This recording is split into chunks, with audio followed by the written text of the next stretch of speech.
Halo semua, kembali lagi dengan saya Calvin. Kali ini saya akan membahas tentang Liga Inggris lagi. Jadi ini lanjutan dari pekan 37 kemarin. Karena seperti saya bilang di video lalu, ada beberapa tim yang baru memainkan 36 pertandingan.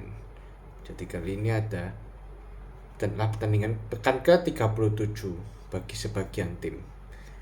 Ya kenapa ya? Karena jadwalnya ini Liga Inggris yang ngatur, dia emang gak ribet. Oke, jadi pertama ada total ada 3 pertandingan ya. Pertama itu ada siapa ya? Oh ini aja. Chelsea lawan Brighton. Ini cukup seru. Brighton ini juga nggak bisa diremehkan. Jadi apa ya? Brighton ini mainnya cukup bagus. Cuma memang kualitas pemainnya kurang. Sayangnya. Makanya sekarang mereka berada di peringkat ke 10, mesti papan tengah. Sedangkan Chelsea jadi mereka masih ada harapan masuk Liga Eropa dengan syarat harus menang di laga ini. Nah, jadi apa itu?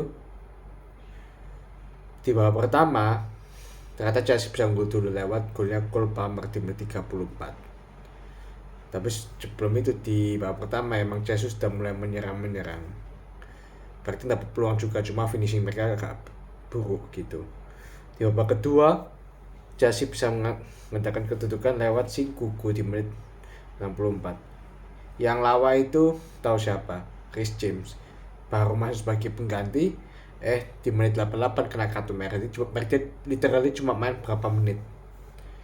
Sebagai pemain pengganti kartu merah, mikir ini pemain sudah apa itu? Udah jarang main, sekali masuk cedera, kalau nggak kena kartu merah yang nggak ngerti lah Chris James ini. Padahal ini orang kapten loh. Kaptennya Chelsea, baru tahu. Pasti mungkin tidak banyak orang tahu kecuali fans Chelsea. Dan kartu merah ini sedikit menghambat permainan Chelsea dan Brighton sempat memperkecil kedudukan lewat Danny Welbeck di menit 90 plus 7 mantan pemain MU. Syukurnya Chelsea masih bisa menang. Coba bayangkan kalau Chelsea nggak menang, dihabisi itu Reece James. Statistiknya 12 shots banding 14, shots on target 2 banding 6. Oh, yang membedakan juga adalah kipernya juga lumayan lah kipernya. Siapa itu? Chelsea. Ya bukan juga sih, cuma 1 save. Kipernya Brighton itu melakukan 4 save. Jadi ya sudah berusaha istilahnya. Possession kalah Chelsea loh. 35% dari 45% di Brighton lebih unggul possession, passing dan akurasi passing sama 90%. Jadi Brighton ini emang tim kuda hitam istilahnya. Cuma akhirnya Chelsea menang dan ini bagus untuk meningkatkan kepercayaan diri Chelsea. Di 5 laga terakhir Chelsea 4 kali menang, 1 kali seri. Jadi Chelsea lagi dalam trend top di pekan-pekan terakhir. Padahal sebelumnya Chelsea sangat buruk, bahkan saya peringkat 12 sekarang sudah bangkit dari peringkat ke-6. 37 laga 60 poin. Goal difference 13 plus 13. Kemudian ada MU lawan Newcastle. Jadi dari Chelsea lawan Brighton, kemudian ada MU lawan Newcastle. Nah ya, MU ini sebelum ini parah banget. Jadi berkali-kali seri kalah, menang ya sekali-kali, tapi seringnya seri kalah. Padahal sebelumnya mereka itu sempat rank berapa ya? 4, 5 5 kalau nggak salah, atau 6. Sekarang sampai peringkat 8 loh, sampai turun loh. Bahkan pekan lalu ya bukan minggu lalu sih, bentar ya, minggu lalu aja lah, gak apa-apa. Pas lawan Arsenal itu stadionnya bocor. Jadi sebelum laga dia nyak sama fans Newcastle. Jadi fans Newcastle itu bawa kayak ini ada topi payung apa gitu. Jadi istilahnya kayak nanti di Old Trafford kayak mau renang gitu kan, banjir tuh minggu lalu. Ternyata syukurnya di pekan ini nggak banjir lagi. Itu emang parah. Jadi infrastrukturnya MU itu emang parah banget. Sampai ya ini apa ya, nggak direnovasi lah Carrington apa Old Trafford ini, jadi ketinggalan dibanding tim-tim besar lain. Kayak bahkan Tottenham sekarang punya stadion baru, kalah sama Arsenal, City, Chelsea, Liverpool. Jadi Old Trafford katok jatuh sekarang, saya bisa banjir parah gitu ya. Kita bahas permainannya sekarang.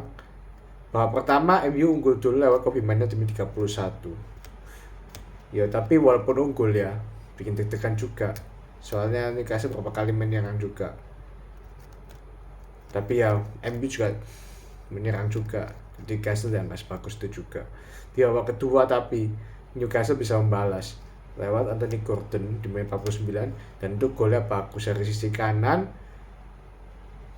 Tembakannya tuh kaki kanan, tapi dia tembakannya itu pakai kaki kanan gini bolanya.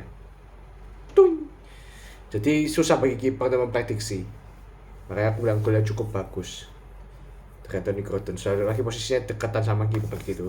Jadi itu gol yang hebat. Satu sama, kemudian Amad Diallo baru cetak gol ya ini gol sedikit jatuh dari langit karena bolanya pas sampai dia tapi dia langsung tendang juga dan gol. Jadi golnya cukup bagus juga, first time lah istilahnya.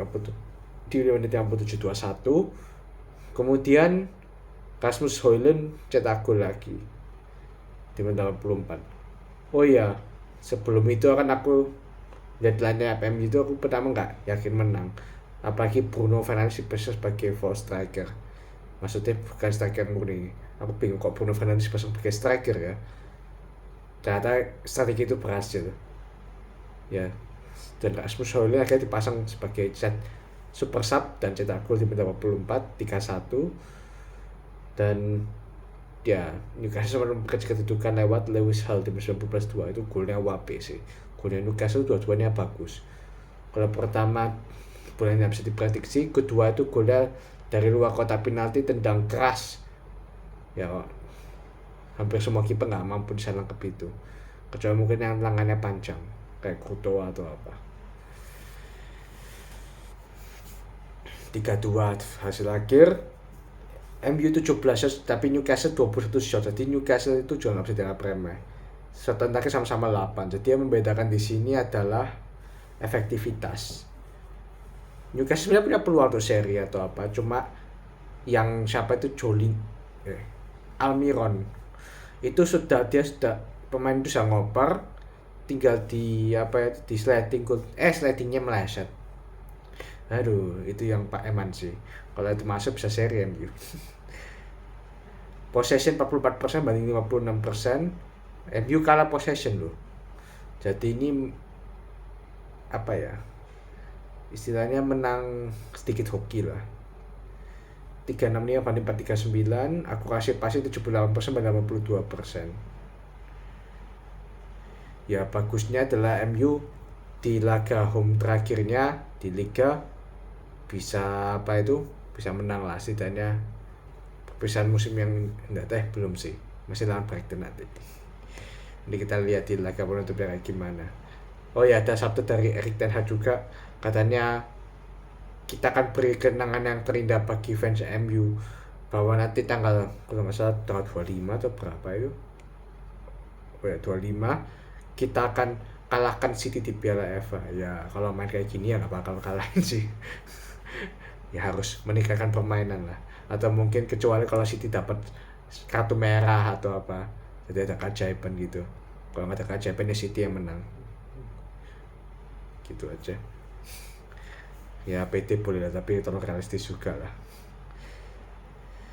Ke MU ya, berat kemenangan ini tetap City berat 8 dengan 57 poin. Newcastle di peringkat 7 dengan 57 poin. Ya ini MU kalau mau Liga Eropa mah sangat susah sih. Di laga terakhir baru cetak minimal 14 gol loh. Jadi ya MU siap-siap kalau nggak main di Conference League, nggak main di kompetisi Eropa. Dan ini ya musim lucu bagi MU. Bayangin goal difference-nya -3 loh. Satu-satunya klub Big Six yang minus goal difference itu MU. Sing lain goal difference-nya plus semua. City, Arsenal, Liverpool, Tottenham, bahkan Chelsea yang sering dibully di awal musim itu goal difference-nya plus. Bahkan Aston Villa juga, Newcastle juga, MU tok minus. MU ya sama dari berarti kalau aku lihat dari klasemen ya 1 sampai 7 itu goal difference-nya plus. 8 sampai 20 minus termasuk MU, berarti MU sama masuk klub kecil sekarang. Mana ada klub besar yang goal difference-nya minus. Oke, sekarang kita ke big match-nya.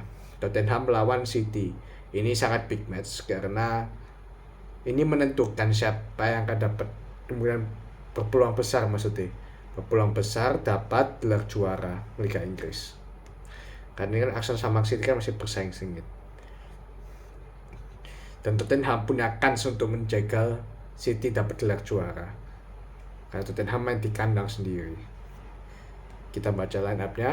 Vicario, ini Tottenham dulu ya. Vicario, Porro, Romero, Kusin sopo meneh. Van den Ven, Bentancur, Højbjerg, Maddison, Sarr, Johnson, Brennan Johnson ya nggak salah. Young Min Son, ini Radu Dragusin, namanya kok unik juga namanya. Romania, sebelumnya main di Genoa, tapi sebelumnya pernah Juventus ya. Kok nggak pernah tahu nih pemain. Cuma main sekali, pantesan. Aku baru tahu ada pemain namanya ini. City, Ederson, Gvardiol, Akanji, Diaz, Walker, Kovacic, Rodri, Foden, De Bruyne, Silva, Bernardo Silva, sama Haaland. Ya ini rata-rata starter lah, yang biasa sering main sebagai starter, kecuali mungkin Kovacic ini kadang-kadang dirotasi. Gvardiol jadi back kiri, Gvardiol ini back, banyak bisa, semua posisi bisa ya dia kalau back ya, kiri bisa, tengah bisa, kanan bisa. Kita masuk ke pertandingannya. Ini apa ya, City dari awal masih nyerang loh, berkali-kali nyerang, tapi Vicario bermain cukup bagus, jadi menggagalkan City untuk dapat gol di awal pertama. Tottenham pun sempat nyerang beberapa kali, cuma ya finishingnya welek. Babak pertama 0-0, babak kedua ya ini petaka baru terjadi. Haaland bisa cetak gol di babak kedua di menit 51. Itu gol pertama itu harusnya Vicario bisa memotong operannya, tapi sayang operannya nggak mampu dihalau. Operannya Foden kalau nggak satu siapa gitu. Makanya si Haaland yang berada dekat di depan gawang langsung cetak gol tanpa penjagaan. Nah, Tottenham tapi setelah 1-0 nggak menyerah, itu yang buat seru. Yang buat seru itu Tottenham build up-nya itu bagus. Jadi mereka nggak main bertahan, nggak main parkir base, tapi mereka main nyerang. Mereka berani nge-press pemain City, itu yang bikin seru. Dan mereka dapat peluang hampir. Cuma ya pemain Tottenham ini parah ya. Kulusevski kayak Son kayak, berarti gak ada Kulusevski ya. Kulusevski jadi masuk cadangan, masih sebagai super sub. Ya nggak super sih, berganti lah, karena nggak cetak gol juga. Son itu satu lawan satu dengan kiper loh, kipernya City masih aja nggak masuk, ampun dah. Oh ya, kipernya City diganti ya di pertengahan pertandingan. Itu Ederson diganti sama Ortega karena sempat kayak pemain Tottenham itu ada nggak sengaja nabrak pemain Ederson ini, maksudnya nabrak Ederson ini, jadi dia harus dapat perawatan. Meskipun Ederson agak kesal pas diganti itu karena dia mungkin merasa dia masih bisa main, tapi pelatihnya Pep mungkin memikirkan itunya supaya cederanya pulih dulu aja, makanya diganti. Dan Ortega pemain cukup apik juga dengan beberapa penyelamatan. Oh ya, tadi yang Son sing 1 lawan 1 dengan kiper itu lawan Ortega, dia bisa menyelamatkan. Ya harusnya Son itu ke atas sih, nembak ke atas. Kalau nembak ke atas mungkin enggak bisa gol. Mungkin bisa gol. Tapi itu ya ngechip ya maksudnya. Dan ya itu juga gara-gara Son nggak masuk itu Tottenham mentalnya mulai drop. Bahkan di menit-menit terakhir injury time babak kedua itu dapat penalti City karena Pedro Porro melanggar Doku kalau nggak salah, dan Haaland cetak gol lagi di menit 90+1. Jadi ya City menang lagi dan kemungkinan besar dapat gelar juara Liga Inggris. Karena di laga terakhir mereka home main di kandang sendiri lawan West Ham. Jadi ya Tottenham ini parah, nggak bisa diandalkan emang. Aku bukannya pendukung Arsenal ya, cuma aku harap juaranya ganti lah. Mosok City terus kayak sudah 3 musim beruntun City, dan kemungkinan besar musim ini City lagi. Peluangnya City sekarang ya 97% paling. Dan dapat gelar juara. Kerja kalau ada keajaiban terjadi lawan West Ham tiba-tiba seri atau kalah, atau mungkin City dapat kartu merah, tapi itu pun Arsenal harus menang, dan Arsenal dia akan lawan Everton. Nah, seandainya Tottenham bisa ngalahin City ya, mungkin Liga Inggris jadi lebih seru. Sekarang City unggul 2 poin atas Arsenal. City 37 laga 88 poin, Arsenal 37 laga 86 poin. Jadi ini, tapi bagusnya ini tetap seru sampai hari terakhir. Walaupun juaranya hampir bisa diprediksi, dan ya aku sih berharap ada keajaiban terjadi di laga terakhir supaya juaranya nggak itu City lagi. Jadi ayo, semoga Arsenal juara. Amin.